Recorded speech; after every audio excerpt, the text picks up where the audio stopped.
여당의 당대표 후보도 정부의 이번 세제 개편안과 부동산 대출을 강하게 비판했습니다. 송영길 후보입니다. 대통령 지지율 하락을 보세요. 부동산 잘못 다루기 때문에 발생한 겁니다. 부동산 세금 손대지 말라는 게 일반적인 주장이다. 한 가구 1주택 부동산 종부세, 양도세 걷어봤자 1조. 50조의 추가 세수가 나는데 왜 1조에 목숨을 걸라고 그러냐. 송영길 후보가 맞는 비판했다라는 민주당 내에 반응들이 많습니다. 왜 여기에 목숨 거냐? 이해가 안 된다. 송영길 후보가 모처럼 사이다 돌직구를 던졌습니다. 그런가 하면 세간에서는 황희 의원이 제안했던 이 폐버스 논란에 이어 현 정부의 주택 공급 대책 중 하나인 용산 어린이 정원에 임대주택을 짓겠다라는 것과 관련해서 국중박 아파트 뷰다라며 논란이 일고 있는 사진이 있습니다. 보시죠. 세계가 찾는 국립중앙박물관 아파트로 가리겠습니까? 국중박에 가보신 분은 아시겠지만 국립중앙박물관에 딱 가면 그 중앙 홀에서 저렇게 멋진 남산과 남산 타워 전경이 보입니다. 저기가 세계인들의 사진 명소인데 이 용산 어린이 정원에 임대주택을 정부 안처럼 짓게 되면 저렇게 국중박의 뷰가 꽉 막힌다라는 논란이 일고 있습니다. 국회 국토위 소속 민주당 의원, 용산 어린이 정원 임대주택 문제로 항의 문자 많이 받았다. 국민의힘 관계자, 폐버스에 비견될 만큼 민심에 불질렀다라는 비판 나오고 있습니다. 김광삼 변호사님 어떻게 보십니까? 국중박 아파트 뷰. 저 먼저 제가 말씀을 드리기 전에 일단 부동산 세제 개편도 마찬가지고 그다음에 대출 규제도 마찬가지고 저게 누구를 위한 세제 개편이고 누구를 위한 대출 규제인지 도대체 이해가 가지 않아요. 국민에게 고통을 위한 국정운영이라 이렇게 볼 수밖에 없어요. 자, 아까 우리 얘기했잖아요. 부동산 세금과 관련해서 제가 집을 팔 때 제가 계산할 수 있어요? 자, 이재명 대통령, 구인철 장관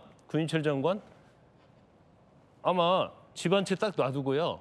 약간의 거기에 조금만 섞어서 세금 계산하고 하면 계산할 수 있어요? 본인도 계산할 수 없는 세제 개편을 한다는 거예요. 이거 얼마나 웃기는 일입니까? 대출 규제 마찬가지죠. 뭔가 필요로 하고 있고 신용도 좋고 그다음에 담보로 제공할 수 있으면 대출 받아야 하는 거 아니에요? 이게 민주국가 아닙니까? 근데 아무리 신용이 좋고요. 자산이 많고 저 담보가 많아도 우리나라는 지금 대출을 받을 수가 없어요. 왜? 대출 규제 때문에, 대출 총량제 때문에. 아파트 입주한다고 그래서 잔금, 중도금 다 생각하고 했을 거 아니에요. 그러면 이건 무조건 해줘야 하는 거 아닙니까? 그런데 총량제에 의해서 이미 대출이 나갔기 때문에 당신은 안 됩니다. 이분은 어떻게 가야 돼요? 계약금 포기하고 집 포기해야 합니까?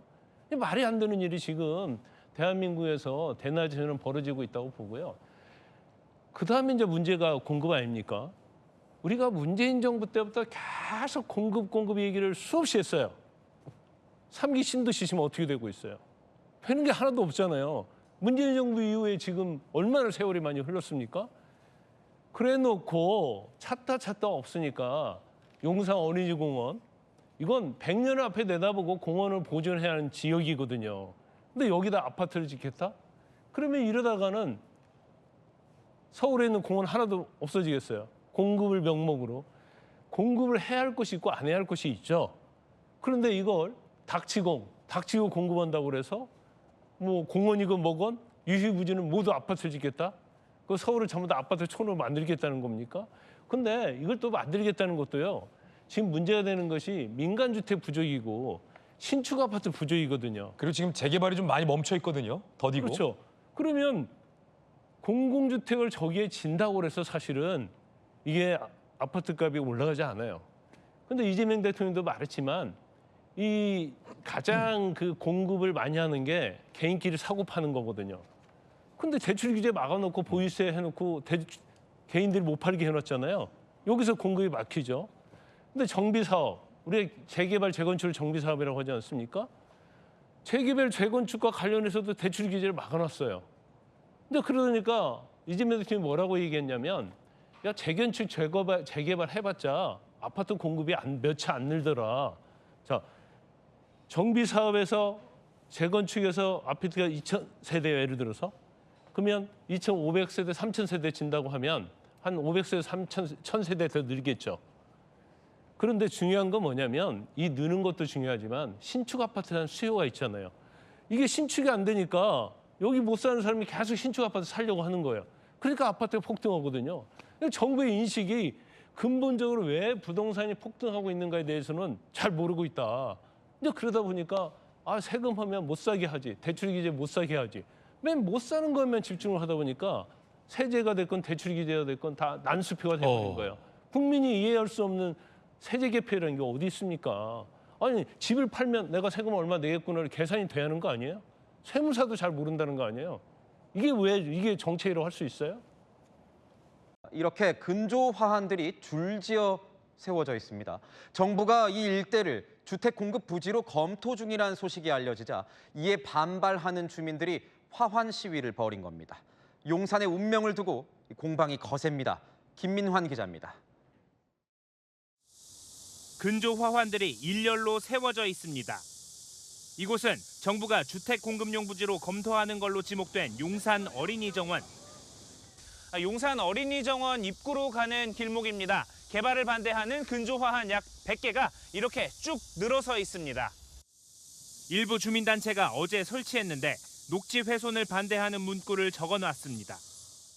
주민들의 인프라나 생활권을 어떻게 보면 좀 침해하는 게 아닌가. 아이가 굉장히 좋아해서 저희는 진짜 한 달에 한 두 번 이상은 오려고 하고 있거든요.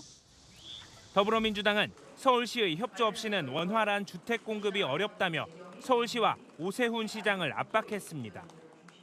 용산공원이라든지 하는 부분은 서울시가 협조를 안 해주면 어렵죠. 국토부나 또는 청와대에서도 관련해서 조금 협의를 진행을 했던 것 같은데 쉽지는 않은 것 같습니다. 하지만 오 시장은 용산공원은 단순한 유휴부지가 아니라며 미래 세대의 몫인 용산공원 훼손은 1cm라도 동의할 수 없다고 맞서고 있습니다. 채널A 뉴스 김민환입니다. 여권에서 쏘아올린 이 버스하우스 논란, 주말인 오늘도 이어졌습니다. 국민의힘이 기괴하다면서 거듭 비판을 하자 민주당은 해프닝으로 봐달라며 사과했습니다. 서창우 기자입니다. 서울 서초구 센트럴시티 터미널에 서 있는 버스. 영어로 버스 하우스라고 적혀 있습니다. 반포 산다는 제목의 이 사진 AI로 생성한 겁니다. 버스로 탑을 쌓아 주거 복합 공간처럼 표현한 사진까지 더불어민주당 황희 의원이 폐기된 버스를 청년 임시 주거시설로 쓰자며 버스하우스를 제안한 이후 각종 커뮤니티에서 쏟아진 밈입니다. 범야권에선 오늘도 맹폭을 이어갔습니다. 국민의힘 장동혁 대표는 폐버스 청년주택 같은 걸 정책이라고 내놓는 정권이라고 했고 윤상현 의원은 청년들이 원하는 것은 보여주기식 아이디어가 아니라 내 집 마련의 희망이라고 비판했습니다. 버스하우스 구상은 이재명 정부 부동산 정책의 총체적 난국과 심각한 현실 괴리를 보여주는 기괴한 해프닝입니다. 개혁신당 이준석 대표도 SNS에 미국에서 차량 거주는 주거 통계가 아닌 노숙 통계에 잡힌다면서 민주당의 공급 대책이 없다는 정직하고 씁쓸한 자백이라고 직격했습니다. 민주당은 실현 가능성이 없고 불가능하다면서 청년들에게 사과했습니다.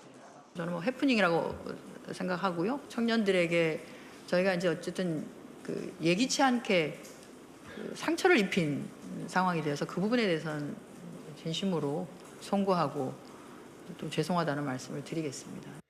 채널A 뉴스 서창우입니다.